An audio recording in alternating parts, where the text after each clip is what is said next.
ભાભર તાલુકાના કુવાડા પ્રાથમિક આરોગ્ય કેન્દ્ર ખાતેથી સર્વાઇકલ કેન્સરથી બચવા HPV રસીનો શુભારંભ કરવામાં આવ્યો છે. ભારત સરકાર દ્વારા 14 થી 15 વર્ષની કિશોરીઓને સર્વાઇકલ કેન્સર સામે અસરકારક અને સુરક્ષિત રક્ષણ આપતી હ્યુમન પેપિલોમા વાયરસ રસીકરણનો શુભારંભ ભાભર તાલુકાના કુવાડા પ્રાથમિક આરોગ્ય કેન્દ્ર ખાતેથી કરવામાં આવ્યો છે. 14 થી 15 વર્ષની કિશોરીઓ માટે હ્યુમન પેપિલોમા વાયરસ બાબતે માર્ગદર્શન પણ આપવામાં આવ્યું હતું. ભારતમાં મહિલાઓમાં સર્વાઇકલ કેન્સર બીજા ક્રમે સૌથી સામાન્ય કેન્સર છે.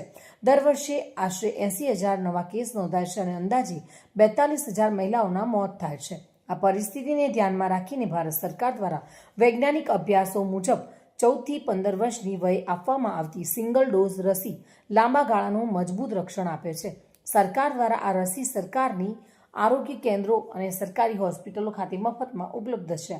કાર્યક્રમ મુખ્ય જિલ્લા આરોગ્ય અધિકારી doctor G.B. Gadhvi, Vavthara RCHO doctor K.K. Parmar, taluka health officer Bhabhar doctor H.R. ઠાકોરના માર્ગદર્શન હેઠળ યોજાયો હતો.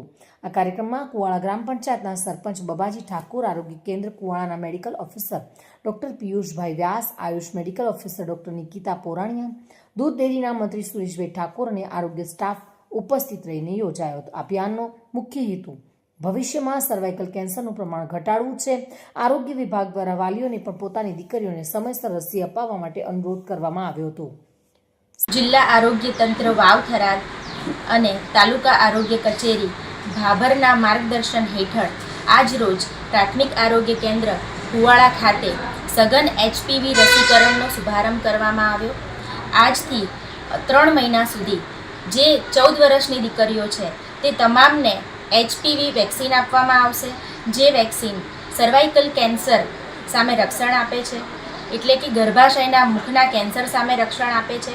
અને આ ઝુંબેશ 3 મહિના સુધી સતત ચાલશે અને આમાં વધુમાં વધુ દીકરીઓ લાભ લે અને ગર્ભાશયના કેન્સર સામે રક્ષણ મેળવે તેવી તમામને અપીલ છે કે તમામ દીકરીઓને રસી અપાવો અને એમનું ભવિષ્ય સુરક્ષિત કરો.